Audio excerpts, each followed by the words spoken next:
Hello, this is Archie Dunlop with Talking Astrology with Archie on Friday, June the 23rd, 2023.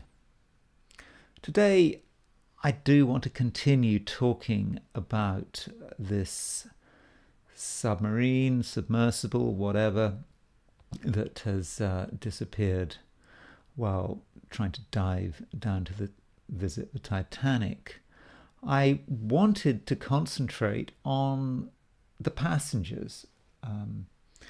Now, as far as I know, one of the passengers was, well, not a passenger, the pilot, I think, was a man called, or is a man called Stockton Rush. And I would really have liked to have looked at his horoscope, but I couldn't find anything except the fact that he's born in 1962. I tried to look at birth records. I'm not very good at that kind of stuff. No, I don't know what his date of birth is. So I looked at the other passengers, and one of them, Hamish Harding, we do have the birth date for him, at least according to Wikipedia.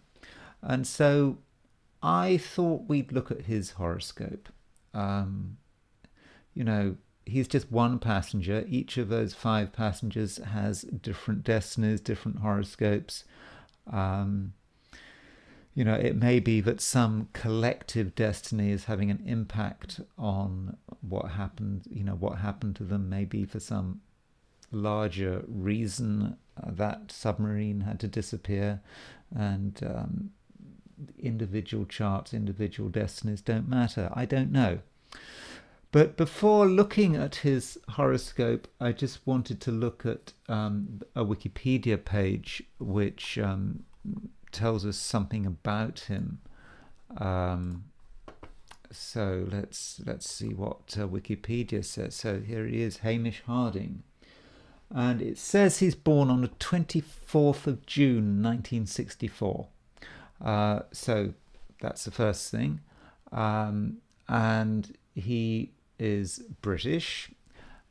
And as far as his education is concerned, he's very well educated. He went to Pembroke College, Cambridge. So that gives you an idea. But he is someone who is really into adventure.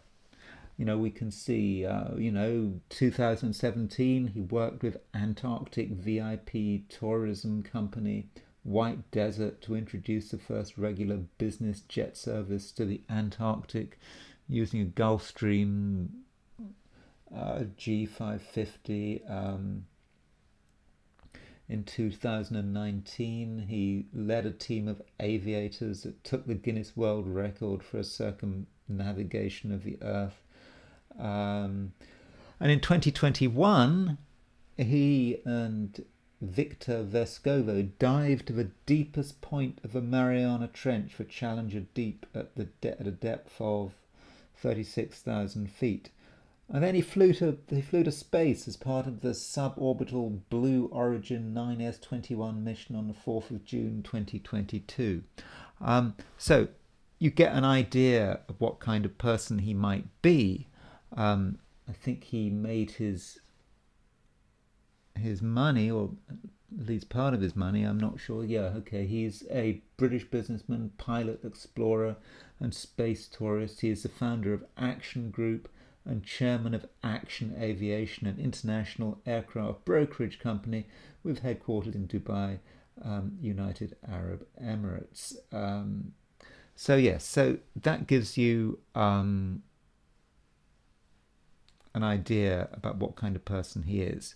So now let's look at his horoscope to see if any of this stuff shows up. I haven't selected his horoscope specially because there's anything wonderful there. I just wanted to have a look, see what kind of person we're dealing with. So he was born on June the 24th, 1964. Now, I don't even know where he's born. I assume he's born in England. I don't know. So I set the chart for London, but we don't have a time of birth. Don't even have a place of birth. Um, but as I'm taking a noon chart, if he was born on the other side of the world, whatever, his planets are not going to be so different. This is just to give you an idea. Um, so his elements are reasonably well balanced. He hasn't got a lot of earth. He's got water. He's got sun. He's a Cancerian. He's got a bit of fire. Well, he might have fire. His moon is at 26 Sagittarius. So if he was born very late in the day, the moon would have gone into Aquarius. So it's possible that he doesn't have any fire in his chart, but we just don't know. So we can't really read too much into that. Now, what dominates his chart, in my view, is a T-square. So you can see that he's got a wide Uranus-Pluto conjunction in Virgo, and it's sort of opposition Saturn. Well, it's certainly the Uranus is opposition Saturn. So he's got a Saturn-Uranus opposition. It can be quite an accident-prone kind of thing, tense, but it's quite generational. I mean, this Saturn-Uranus opposition would have been around for a long time in 1964 when he was born. But perhaps what makes it personal is the position of Mars. You'll see Mars is exactly square Saturn and it's closely square Uranus. So, if you have got Mars square Saturn, there's often a certain sense of frustration. You want something and you can't get it, and the Mars-Saturn square or hard aspects can manifest in different ways. When I see a Mars-Saturn square with some clients, I suggest they try drumming, doing something physical, like martial arts, drumming, getting some way of getting that energy out. Now, it seems to me that in his case, with his Mars-Saturn square, he was perhaps getting into his exploring, doing all this stuff in planes, submarines, all that, getting into this, it seemed that Mars-Saturn required him to be a major explorer and to use his resources to be able to do stuff like going to the bottom of Marianas Trench. Marianas Trench, if you think the Titanic is deep, Marianas Trench, I think, is, it's more than twice as deep, maybe almost 3 times as deep. 2.5 miles is Titanic. I think the Marianas Trench is 7 miles down. So he feels a need to do this, even though he's about to turn, assuming he makes it, he is about to turn 59. He can't help himself. So that is an important part of his chart. He's a Cancerian. Now, this is a reminder that just because you're a Cancerian doesn't mean you're going to want to stay at home and be home-loving and traditional and avoiding danger. All the stereotypical definitions of Cancerians. I mean, Cancer is a very strong sign. I mean, there's no logical reason for Cancer to be a strong sign. But, Julius Caesar was a Cancerian. Alexander the Great was a Cancerian. Elon Musk is a Cancerian. So, Cancerians need to be taken seriously, and don't ever think that Cancerians are weak, and just don't get involved in fights with Cancerians. Cancerians know how to win. In fact, I think, isn't Tyson a Cancerian? I think he is. Tyson, the boxer, of course. I'm pretty sure he's a Cancerian. Um, so yeah, Cancerians are people you need to take seriously. Um, what else about this chart? You know, I was looking at this chart and I saw that he had a Jupiter Neptune opposition. And I was looking at Jupiter Neptune opposition and I was thinking, where had I seen that before? I've seen that opposition really recently. And then it hit me. Yeah, I had definitely seen that opposition really recently. And of course, um, um, who had it? Yeah, Boris Johnson. Same Jupiter Neptune opposition for Boris Johnson. We have a time of birth. Notice Boris Johnson is born on June the 19th, 1964. Sorry to deviate. So Boris Johnson was born 5 days before Hamish Harding. Now, Boris Johnson is not known for being an explorer, but he clearly needs his excitement. Maybe he's getting involved in the Ukraine war. Maybe that was exciting for him. I think it would be better if Boris Johnson had used his energies to go in a submarine and explore the Titanic or down the Marianas Trench. That would have been great. And then he wouldn't have got involved in trying to stir up and continue this dreadful war in Ukraine, which there could have been peace at the beginning of pretty soon after the war started in 2022, but people like Boris Johnson encouraged the Ukrainians to just carry on. So yes, it would have been much better if Boris Johnson had gone to the bottom of the Marianas Trench and got his excitement that way. Yeah, but anyway, I'm deviating. Boris Johnson does have this Jupiter-Neptune opposition. Now, in Boris Johnson's case, Jupiter-Neptune opposition was manifesting as his over-optimism. I mean, he seems, when he's on good form, to be an optimistic kind of person, thinking the best. And so we have the same thing with Hamish Harding. He has this Jupiter-Neptune opposition. His Neptune is very close to the Aries point. Now, that means it's 135 degrees from 0 degrees Aries. So lots of people are going to have Neptune 135 degrees from the Aries point, including Boris Johnson. And not all of them are going to want to go down to the Marianas Trench. But I suppose not all of them are going to have the resources to do that. Clearly, Hamish Harding is a very wealthy person, so he can do that. And so he is utilizing that to use that Neptune on the Aries point. Neptune is a planet of the sea.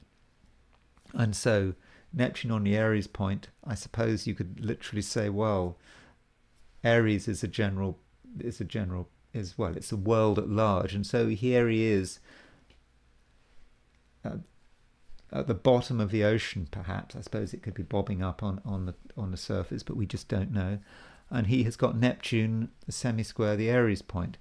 Yeah, again, Neptune is a collective planet. It's not usually personal, but most people don't have the kind of money that he has, and so that's how it's able to manifest. Now, it's a shame we don't know his time of birth, but there was a new moon at 20. At around, let me just show you. Yeah, the new moon. The new moon was. There was a new moon at about 26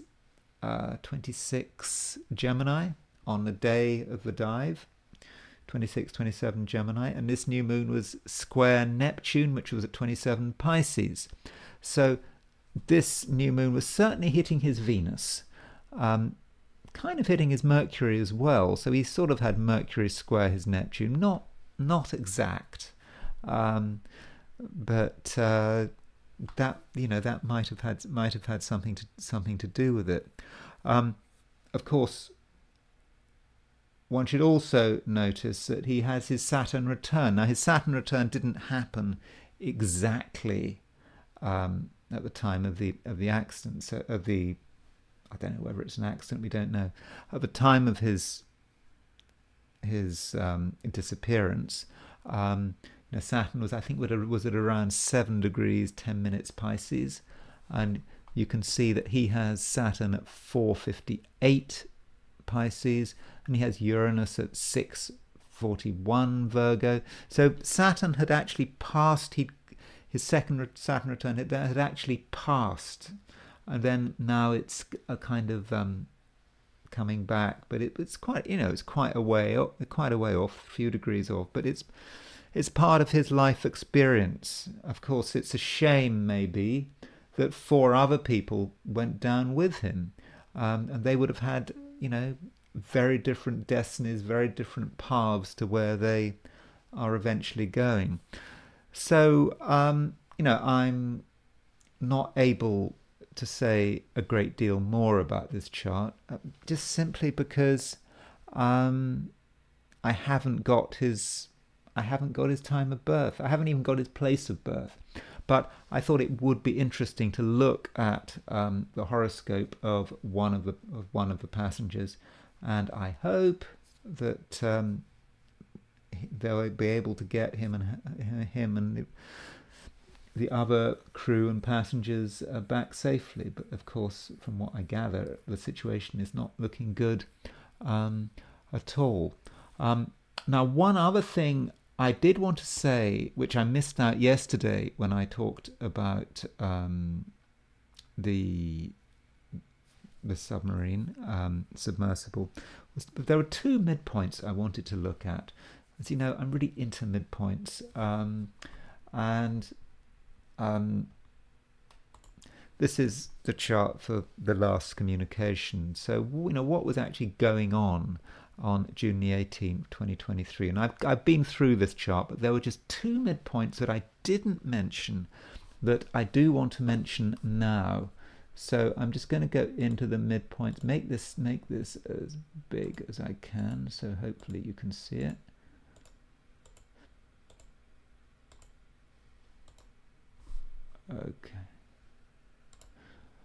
Okay, so one of these midpoints was Saturn was making close to an exact square with Mars and Neptune. Now, Mars and Neptune are a pair that, I normally associate with sleaze, maybe an attraction to things like alcohol, drugs, all this kind of stuff. But another way, if you're talking about submarines, Mars and Neptune. Neptune is the sea. Mars is perhaps accidents at sea, a misunderstanding regarding the sea, and you have Saturn on the Mars-Neptune midpoint. And I think that is a good indicator of something going wrong in a submarine, perhaps several miles below the ocean surface. And another midpoint I want to look at, or just quickly, indeed, just mention, is the Hades midpoint. Hades making a 45-degree, 135-degree aspect to the Mars-Saturn midpoint. Remember, in the midpoint system of the Hamburg School, the 45-degree, 135-degree aspects are important, more important than sextiles and trines. So you've got Hades on the Mars-Saturn midpoint. Mars and Saturn are about death. I mean, that's one of the things they can be about, is death. Hades is a planet that is also connected with death. It's also connected with garbage, by the way. And, I just had a thought. I mean, we don't know what happened. Perhaps it was garbage that caused the death. Because Hades is a planet of garbage, as well as death. So all that refuse garbage at the bottom of the sea by the Titanic, maybe that was it. Um, but the Hamburg School, Witter and his colleagues, when they describe the Hades on the Mars-Saturn midpoint, I think one of the things they do say about Hades on the Mars-Saturn, or one possible meaning, is an unusual death. So yeah, so I just wanted to point out those two midpoints because I did find them quite interesting.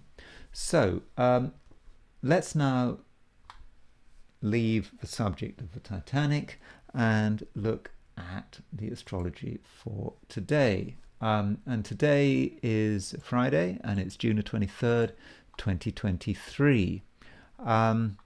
So we can see that the moon is now in Virgo. Certainly in the later part of the day, the moon is going to be in Virgo. And, you know, this is a bit of a mixed blessing. On one hand, the moon is making a trine to Jupiter. Moon-Jupiter trines are great. They're optimistic, they're happy, even if a moon is in Virgo. I mean, moon in Virgo tends to overanalyze, look at the details, you know, can't see the wood to the trees, all that kind of stuff that one says about Virgo. But yeah, moon trine Jupiter is optimistic. Because it's in earth signs, it's certainly focusing on the details, but it's able to make constructive use of the details and see the best possibilities, see what really can be done. Yet the moon is also making an opposition aspect to Saturn, and that is a bit miserable. You know, moon Saturn opposition, just, you know, not being a happy camper, assuming the worst.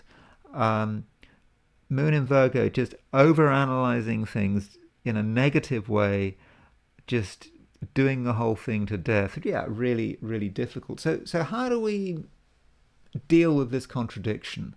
I would have said that, okay, firstly, in a chronological sense, the moon makes the opposition to Saturn first, then it makes a trine to Jupiter. So it may be a situation where we first feel a sense of concern and worry, a feeling we can't sort the thing out, a tendency to see a negative point of view. Then it reaches a peak of negativity, and then suddenly there's a release as the moon moves towards a trine of Jupiter, and suddenly things look better.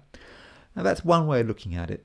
An alternative is to consider the thing from perhaps from a cognitive sense. You know, from a cognitive perspective, it's all about how we view the world. Through what lens do we see the world? If we want to see the world through an optimistic lens, then we can focus on the Jupiter, and we can enjoy ourselves, maybe even go to a party, something like that. If we want to look at the world from a negative point of view, then yeah, we're going to dwell on everything that could go wrong. And you're probably thinking, yeah, I'm the kind of person that would dwell on a negative. You know, I don't think there's anything wrong with dwelling on a negative, provided we don't go overboard. We've just got to be, realistic. Anything else going on? Mercury and Jupiter are making a semi-square. There's Mercury 2251 Gemini, Jupiter 758 Taurus. They are making a semi-square. Some of our ideas may get out of control. You know, Mercury's in Gemini. You know, good place for Mercury. But then you put a semi-square to Jupiter. Does Mercury know when to stop? Maybe we'll talk too much. Maybe we'll think too much. Maybe in some cases we will have negative thoughts that may be difficult to stop. That's because Mercury and Jupiter are on the Hades Admetos midpoint. They're aspecting the Hades Admetos midpoint. You know, Admetos is another hypothetical planet. I think the king, he was an ancient Greek king, and his legend, his myth, is about delayed death. Someone who didn't want to die, and people would die in his place. So both Hades and Admetos are planets connected with death. So that's not going to be a big disaster. Don't worry about that. But there is a certain tendency there to, perhaps think the worst. So if you start thinking about garbage and death and stagnation, then maybe just snap out of it. That's what I would suggest. Anyway, that's all I'm going to say for the specific planetary positions on Friday. So let's now turn to my forecasts for the 12 signs. So these were forecasts for today, Friday, June the 23rd, 2023. Aries, your energy levels are starting to drop, and you need to think about your health and well-being. At home, you can recharge your batteries. Taurus, you can enjoy yourself, but it has to be on your own terms, and friends might hold you back. Your positive but grounded attitude is key. Gemini, your thoughts are going in strange directions. Typical Gemini. A situation that should be over is being prolonged. Cancer, today it is better to be a large crab in a small pond than a small crab in a large ocean. Be comfortable and make slow advances. Leo, your financial situation may need some work. It is not what you want to do. You might even be frightened, but a direct approach solves the problem quickest. Virgo, keep it light and don't spend too much time with any one person, but leave a door open for spiritual development. Libra, there are a lot of things going on behind the scenes, and in your career something is holding you back, but don't allow yourself to be distracted by short-term turbulence. Scorpio, friends could take up a lot of time, and the situation may not be entirely to your liking, but some people are important and they need to be valued. Sagittarius, your resilience is becoming clear, and at work you can deal with situations that not everyone can handle. An understanding of poverty can be protective. Capricorn, it's nice to have big ideas, but sometimes the details can't be avoided. An expansive idea and the underlying facts need to be carefully balanced. Aquarius, there is some financial stuff going on that needs to be dealt with, but if you require help and advice, you can find it. And Pisces, you can go places that are off the beaten track, where you can express your talents and also your compassion, but it's not a time for taking risks. So I will now turn to the I Ching, and as usual I threw 3 coins in the air and I asked the question, what is Friday going to be like for visitors to my YouTube channel? And that includes me. So what is Friday going to be like? Well, the first hexagram I threw was hexagram number 25, which is innocence. It's like we're waiting for something, but we're relaxed about it, and we're fairly sure that it's going to happen, and we feel that we don't really have to put too much energy into it. We don't have to sort of analyze the situation. We don't have to obsess about it. We can just relax, and in the fullness of time, when the universe is ready, we'll get it. That seems great. But there is a problem. The problem is that this line here is moving. And this means that when you knock that line out, when you knock this straight line out, it becomes a broken line, and we get this, which is hexagram number 12, stagnation.